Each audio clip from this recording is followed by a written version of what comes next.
And you see, when we get to heaven, God isn't going to say, oh, bless your heart, I know you were busy. I know you were cleaning house and paying bills and that you just didn't have time to help. That's okay. He will not say that, because God gave us, even from Genesis 1, the commission of subduing the world, of bringing his righteousness to bear, of having compassion. And so when we want our children to understand this, we have to provide opportunities for them to practice now, to give to the poor, to have opportunities to reach others. My friend and I this summer decided that it's really easy for teenage girls to be self-absorbed and concerned with their looks. And I think it's actually to God's glory that women be feminine, but we need to provide opportunities where they have to serve. And so we were asked by our computer teacher, we have this special computer class, and she said they were working this summer with a group of underprivileged girls, and they were going to give them free computer lessons and have activities for them to do during the afternoons. And she said, would your girls come and mentor these 9 and 10 years olds? And so we have a plan for our girls that they're going to take 2 days this summer and go and bring them something as a little gift, and we're going to have them practice ahead of time. How are you going to encourage them? How are you going to communicate to them? How are you going to love them? Another project we came up as we were planning with our girls, we want you to learn to serve more this summer, is that we decided that we would have a tea party, the moms and daughters, and we asked each of them to think of girls that they knew who were either new in the area, girls that didn't have as many friends, girls that were a little bit on the outside of the popular crowd, whatever crowd it was that they were involved in.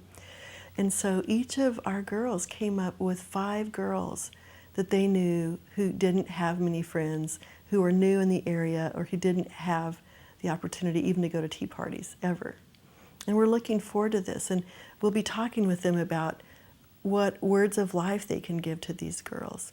We have to provide a way for our children to serve. Doesn't mean that they will always love serving.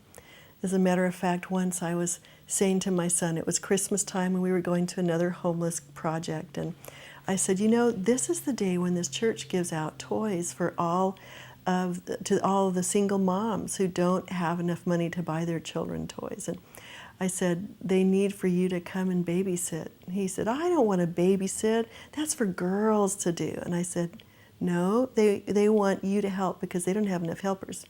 And he reluctantly went, but I said, I'm sorry, but this is what you're going to do because you're Clarkson and we're all going. When he got there, he saw all of these little children, and they were bored because they were waiting for their moms who were being taken care of with the gifts. And he found a nickel in his pocket. And it just happens that my son is a magician of sorts. He's learned little tricks. So he took his nickel and he pretended to put it in this little boy's ear, and he said, oh my goodness, look what I found in your ear. It was a nickel. This little boy said, oh, do it again, do it again. And so he said, he came out, he was so happy. He said, Mom, I'm so glad you had me do this. I was the most popular kid at the whole place. He said, I spent the rest of the afternoon pulling nickels out of their nose, out of their ears, out of their belly buttons. It was so much fun. Mom, can we come back tomorrow? You see, it doesn't mean they have to always like doing it. It just means that as you're doing it, their hearts are going to be opened. They're going to see the needs. But how does it happen? It happens because you have to plan it into your schedule. You have to make time for it. You have to create the environment. You have to take time to train. So as every 6 months when I'm planning, what am I going to do this year? What is the character quality my children need?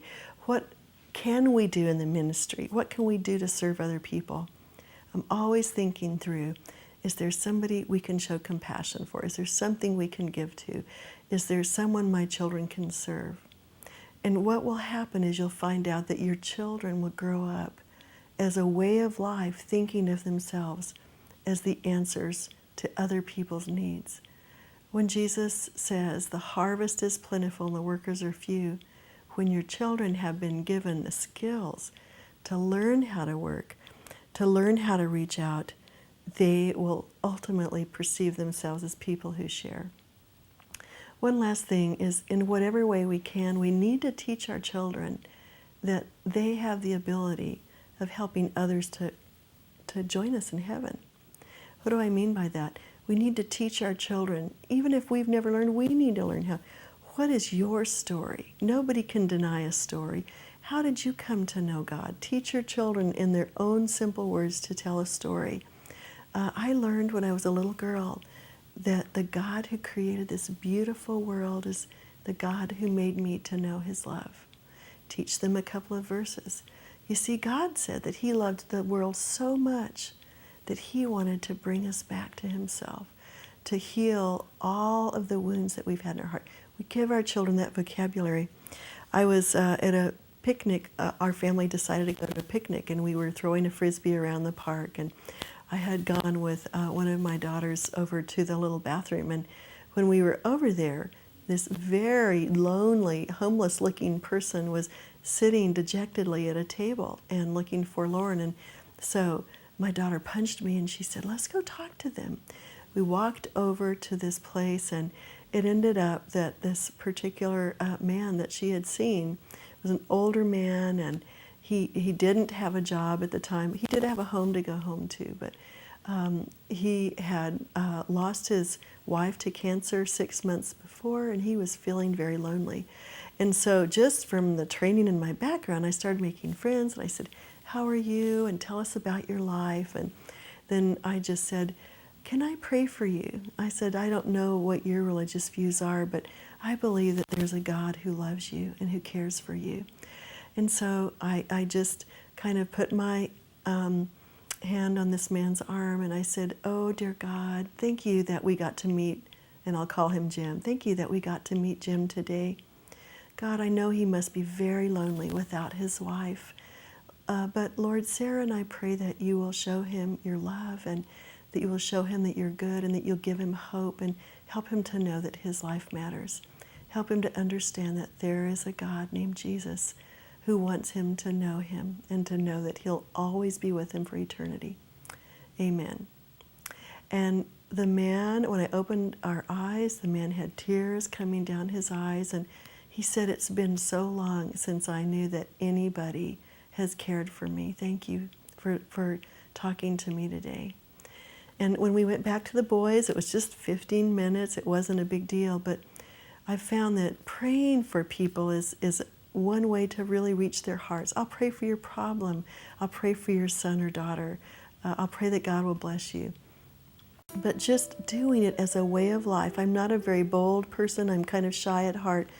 But as God develops in you a heart for other people, and you share the little that you have because you care for them, your children will grow up to think of themselves as not those who just receive, but those who are givers, those who have been placed in the world to bring God's love, His light, and His redemption.